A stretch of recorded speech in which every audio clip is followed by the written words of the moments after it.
So I couldn't, first I was complaining, and now we have to find space for us, 8 of us. We literally had to sit on top of each other. The older was 55 years old, the youngest was 7 years old. Others were teenagers. So we sat there. He told us that he would tell his children that he lost the key of the bathroom. He said, you don't know who can say something. I won't tell anybody. He told us not to talk to one another, not to make any noise, not even to flush the water of the bathroom until somebody else is flushing the water in the next bathroom. And again, the story is so terrible, but it was almost like, there's always like the side that I always saw the hand of God in the whole situation. I remember that house was given to the pastor as a gift of somebody who built a school around there. And it was maybe the only house that had 2 bathrooms inside the house in the whole village. Because we come from a simple village, poor. Mm-hmm.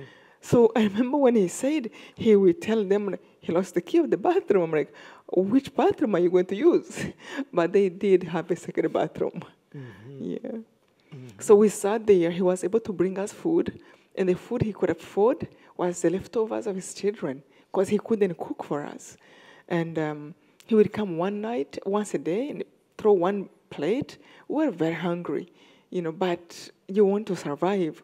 You didn't think about hunger too much. But yes, I started to develop so many feelings inside.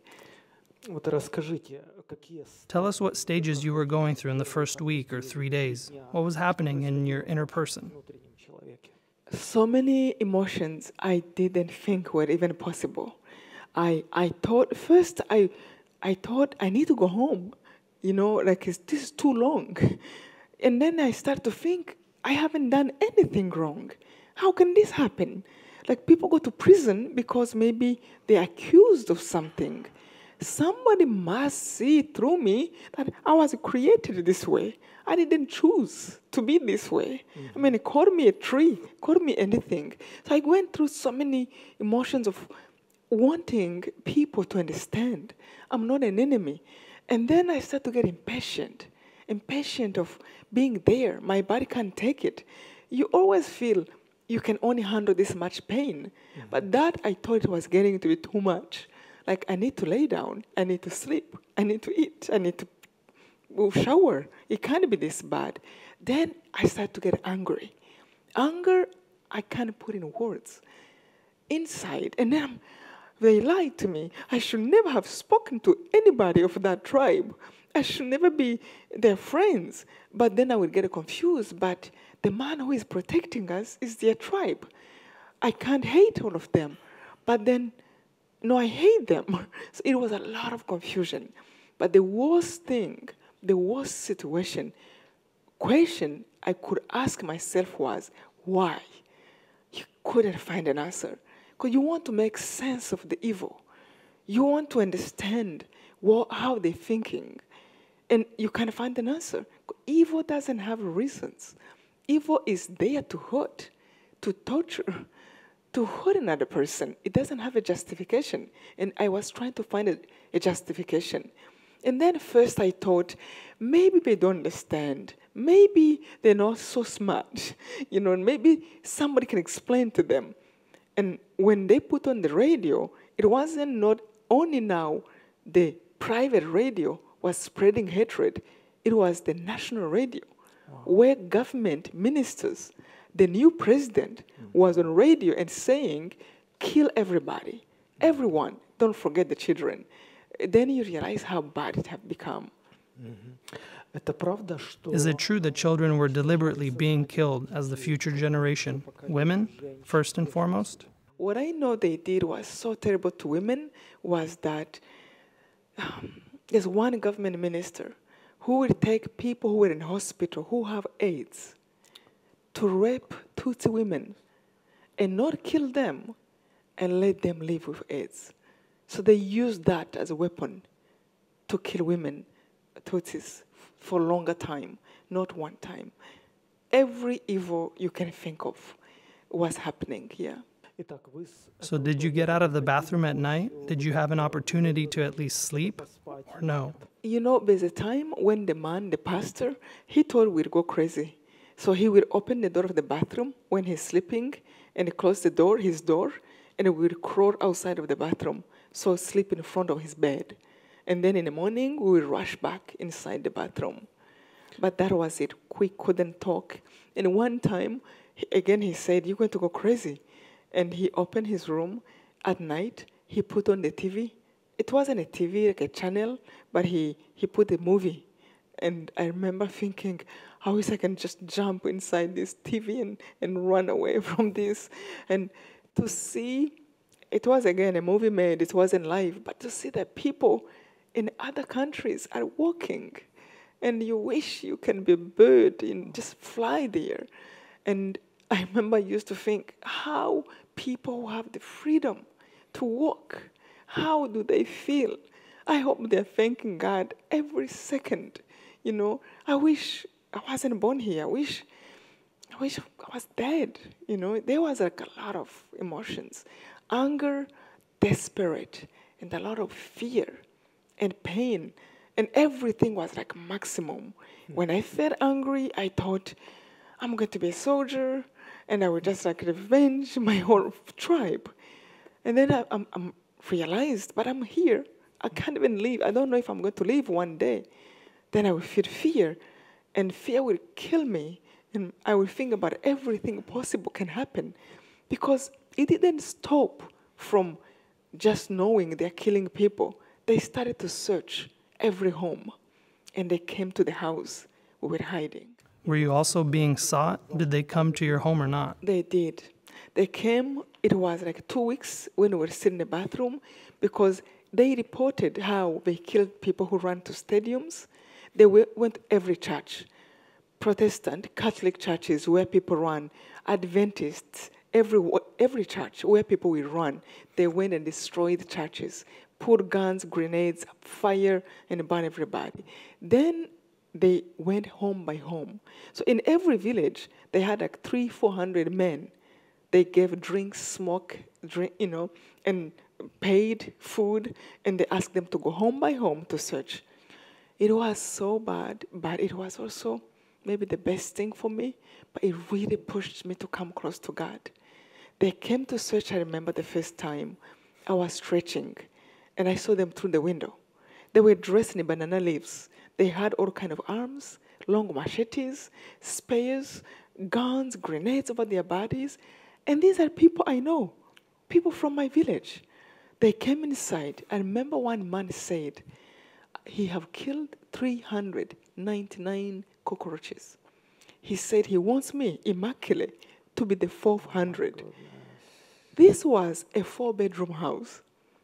And there were 300 to 400 people. I thought it was 1,000. The only thing was going through my mind that day was, it's over. My life is over. They're going to kill me. They found us. They came inside. I had so much pain, like 1,000 needles was going through my body. Like I'm in a fire, I'm dying. And then I remember I started to feel like I had 2 voices over my shoulders. And one voice was telling me, end the torture, open the door. It's too much, you can't take it. And I felt like it was me being reasonable. Nothing strange, like my voice inside. However, I felt like there was almost like another voice. It feels like we always have those 2 voices. One that tells you, don't give up, give up. So one voice was telling me, don't open the door. Ask God to help you. Remember who God is. God is almighty. You know what almighty means? It means he can do anything. You know what anything means? Even if they find you, if God wants, they might not be able to open the door. They might not be able to kill you. They might see nobody here. Remember Daniel in the den of lions? And when I thought about that, I had a little hope that is possible. And I remember making a decision to what voice to listen to. Either the one that says, end it, open, let them kill you, so at least his torture is over, or ask God.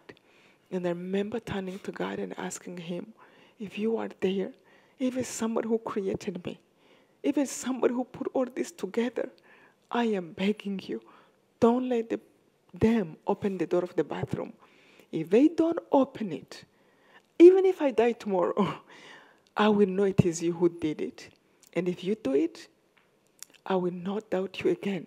I will pray, and at least I will know, even if I die, there is heaven. It doesn't end here. There is still hope in dying. After I asked that, I fainted. I didn't hear anything for 5-6 hours. By the evening, the man came. We thought it was the killers. I thought they found us, because it felt like 5 minutes. And then he opened the door, it was him. I jumped, and he told us, he said they left a long time before. And he told us what happened. They said there were 300 to 400. They came inside the house. They made a circle around the house that nobody jumps out of the window. They went in the ceiling of the house to make sure no one is there with flashlights. They went on the roof of the house, in every room, under the beds, in the closets. And he said at last they came right to the door of the bathroom. He told us he was shaking, he was sweating. He said he touched the handle, and before he pulled, he told him, one of the killer, he told the pastor, he said, you know what? We trust you. You are one of us. There is no one here. And he turned around and left. When he told us that, what shocked me was not, oh wow, we made it. What shocked me was, oh my God, God is real. God heard me in the bathroom. And then I didn't talk. I talked to him inside. So from that moment on, I started to talk to God as we are talking. Without opening my mouth, I knew God can hear me. And I would beg him, please don't let us die. Then I felt there are many innocent people dying. Why not me? But I felt like God was saying, let them talk to me, pray for them. But you speak to me from how you feel. And now I know there are some people who were praying to just let them go. Like my brother, he wrote me a letter the day they killed him. And in the letter he told me, he said, if they kill me, don't worry, I will go to heaven. I am prepared. Me, not one day I ever said, that's fine. I was begging God, not now, not this time, later, but not this time. Please, don't let me die now. I don't even know why I wanted to die. I didn't want to die because I knew if I leave, it's not going to be good. What if I stay alone? But somehow he put inside something that I wanted to keep begging for my life. And I know one day I'm going to die. And I'm glad he left me. Not necessary to talk about it, but for myself, for the lessons I learned. Yeah. Wow.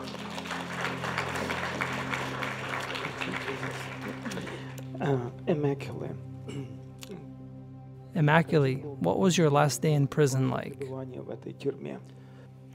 The last day, what happened was, there were soldiers, so now the country, the war is over. 3 months later, the war is over because the people from our tribe who were fighting, walking, it took them 3 months because Rwanda is a small country. So they captured the capital and were supposed now to come out. The man said, there are some soldiers who are trying to save people. If you want, you can come and go to them because you're dying anyway. We were skeleton. When I went in the bathroom, I was 115 pounds. When I came out, I was 65 pounds. Every bone was out. I can count my bones from here to here, 2 bones separated. From here to here, every little bone was outside. When he told us, I remember I came to him, I spoke, and I told him, let us go. If God gives this chance, maybe there's a chance. If they kill us, that's okay. We're dying anyway. He said, okay, good. So he took us. And before he took us to the soldiers, he told us to stand up. We all fell down. Our knees were stuck. You couldn't, talk, you couldn't walk. We're falling, down. And he had to exercise, literally to stand up. And then he said a prayer with us. He called his children, all his 10 children, who didn't know were there, and opened his bedroom and asked us to come out. They ran outside of the room. They were like, what? Skeletons in our home? How long did you keep them? And then he called them back. He's like, you need to come, and it's quickly. So we said a prayer. We were crying. He said a prayer, just that God will take us and be with us. And then they walked with us, and they gave us to the soldiers. And that's how we came out. And I still remember, yeah, that was a hard day. I still remember when I came outside. The first thing, it was about 3 a.m. The first thing I realized was there was dead bodies on the streets. But the trees were still there. The mountains were still there. And you're like, people kill each other, but the trees are still simple and standing. It was a moment that was sad. And just to realize what people can do to each other and for what reasons. It wasn't worth it. Immaculee, when did you find out if your parents were alive or not? How about your brothers? So the first night, we walked from the bathroom to the place of the soldier where they had a camp. It was like 10 minutes walk, 15 maybe. And I remember when I got there, there were like other refugees, and maybe 50. We're sitting outside, and I got somebody I knew. Mm-hmm. And I thought, if he hid somewhere, he must know what happened. And somehow in my heart, I did not want to spend one more day hoping, not sure what happened. So I asked the man, I said, I know everyone. I kind of didn't tell him the truth because I didn't want him to keep it from me. I told him I know what happened, but I'm not sure how. He said, oh, your father died here. I'm like, oh my God, he died? And then he said, and your mom died here. I'm like, no. I'm trying to hold it just to make sure that he tells me everything.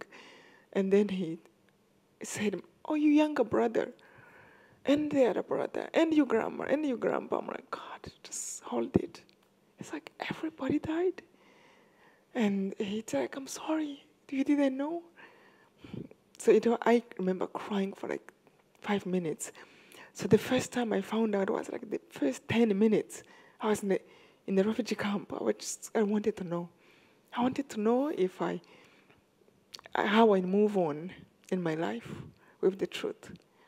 And I knew it happened. It was hard. I prayed so much in the bathroom. I prayed from morning until night. Just after, especially, I knew that God was real. Then I would ask him questions. But why? How can this happen? And why bad things happen? Like all the questions that now I know it's reality. They died.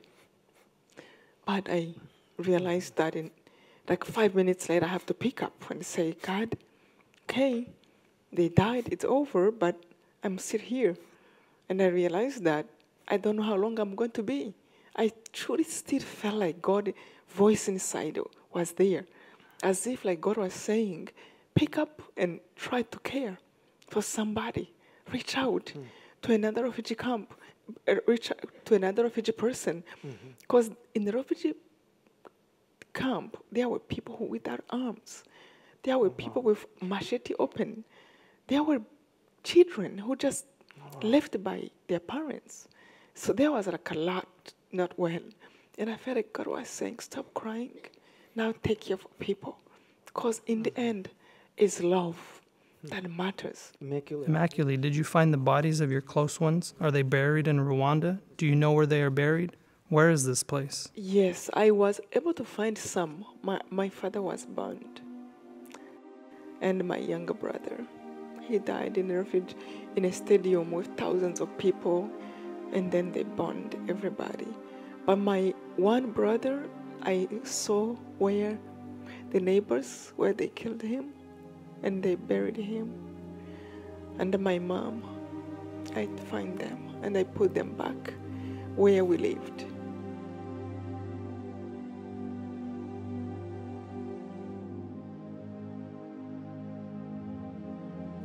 Несколько слов о роли церкви. A few words about the role of the church and the priests during the time of genocide. Prior to this terrible tragedy in the churches, were the Hutu and Tutsi people together, or were churches also divided by the tribe? People were together in the church. It took the government to go on radio and literally teach people to turn against each other. Как вели себя How did the pastors behave, or the priests? What were they calling for? You know, this was another huge lesson about the genocide and for my life. Some priests killed their own Christians. Some priests died trying to save people. And some priests didn't do anything. And some pastors died trying to save people. And some pastors killed even their own pastors and their people. So it was like a moment when you realize it's not about a group. It's not about religion. It's about how did you hear and embrace God's values? How did you practice your relationship with God? Ну, наверное, каждый. I imagine that every pastor somehow explained this to themselves. He had to believe in something. He probably even justified his actions with texts from the Bible. Текстами из Библии. I remember hearing a man who was a priest. He went on radio and said God gave them up. They're bad. They have to go to the evil. They have to go to hell. I remember one man who was a pastor and they killed 12 people. He was hiding. And he told them, before you kill them, you kill me. Because I'm not going to let this happen. And he told them, you are bad. You're going to face God. You're going to do this. So they killed him too. Immaculee, a few other questions. Today in Rwanda, are there any monuments or museums for the victims of the violence? Is there a national day of mourning? They are now a memorial, genocide memorial in Rwanda, in a city. Many, actually. But there's one main one in a city where people go to visit. There are pictures of people who died. Their families, we bring people, their pictures. And now every village, there is a memorial. Вы не живете. You do not live in Rwanda, but do any of your close ones or relatives live there? Yes, I do. And I still have one brother, who was outside of the country. He was studying, so he survived. And I have friends, and I have charity work. I work with the children in Rwanda, try to help the kids. Like I said, one of the big lesson was to understand the importance of love. To love, to care for the needy, the one who is, less fortunate. So I do have charity work in Rwanda. I go there at least 3-4 times a year. I'd like for you to talk a little bit about the courts and the amnesty that occurred towards the people that murdered. Thousands of people run away from the country. They are in Congo, which there's so many troubles in there now because we have many people who killed and who refused to come back. But many people were also caught and put in prison. So there were so many to a point where the government couldn't even take care of them.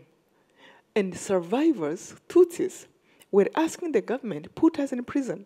At least you can feed us. We have no family. And we have no food. We're poor. We have no one.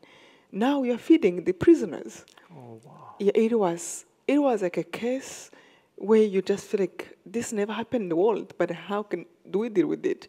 So what happened? There's somebody in Rwanda we call Gacaca, where usually in a village, if somebody stole, if somebody, was unjust towards somebody, they will call the older people or people respected, like my father and other older people, to judge the person before you take them to the real court. And then the family, like members who are respected, they will kind of pass a judgment. Either you go to do this, a community work, go to apologize. They come to the family, they make them meet, they apologize to one another. So we had that kind of thing called gacaca in a village before you take it to the law. So after the genocide, the government said, let's do the same thing. So people who killed only during the genocide, only, who never had any other crime, who were in a prison, and people who are willing to apologize publicly, who are truly grateful, they said, we can take you back to your village. And then we asked the older people in the village, like 20 people, like judges from the village, to talk to you. And they will bring them back to the prison. After they talk to them, they invite the village, and you can apologize in public. If people in the village trust you, that you're truly sorry, they will bring you back in the village and let you out the prison. But you have to answer humbly every question they ask you. So it really was something good, because in the end, people realized that many people were lied to by the government. I remember I met one man who came outside, and he was a friend.